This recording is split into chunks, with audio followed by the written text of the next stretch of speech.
My name is Susan Wanjira. I work with EDS Therapies Africa. We are located along Northern Bypass, about 100 meters from the autogas. That's the main landmark there. We do ABA therapy, that is applied behavior analysis.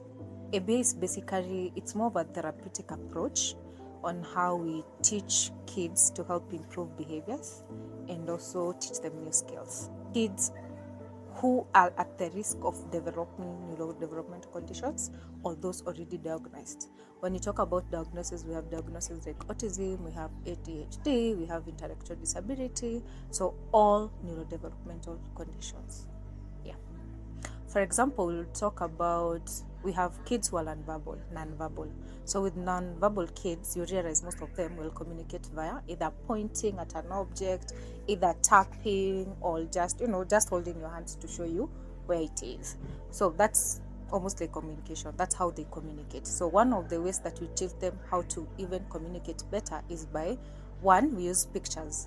We use picture cards. So you'd have a picture of an apple, then you teach the child to how to request for an apple by either pointing at an apple or just bringing you the picture of an apple. That way, you are able to make sure there's no disconnect. The child wants an apple and you're giving the child an orange.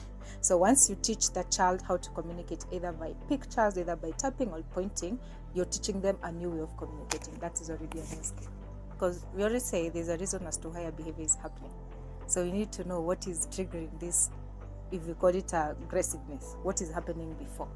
So if you know what is happening before, then you're able to know what do you do next.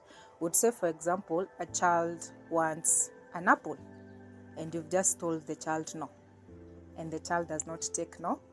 Like the no is not there. They do not know how to wait. So one of the things that to try to do is teach them, how do you request, how do you get the no, how do you take in the no? Because sometimes in life, even in life, you have to, kids have to learn how to take no. That is emotions regulations. How do they handle that emotional regulation? So you teach them the patience part of waiting.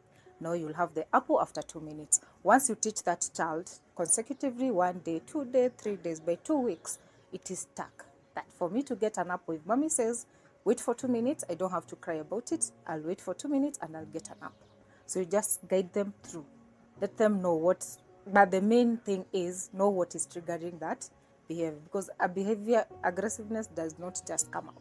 Something must have triggered it. So you'll find kids who hit themselves, or they may even end up hitting others. So one of the things that we do is by response blocking. So we block.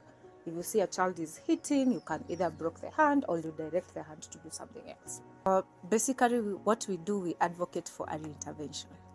Yes, we advocate for early intervention because the earlier, the better. Because when you're guiding or teaching a child who is 1 year, 2 years, you get better prognosis than a child who is already developed at 14 or at 11. They've already had their way of life.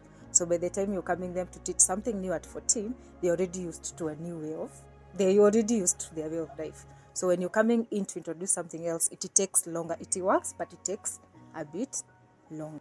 Once you realize, once you see any red flag, where your child has any delayed in anything, or you've just gone for a medical checkup, you always tell kids or parents, I usually tell parents, it's important for you to check, like even the clinic books that you have, they teach you or they tell you what milestones your child has or needs to hit at a certain age. So if that is not there, kindly consult. Thank you for the insights.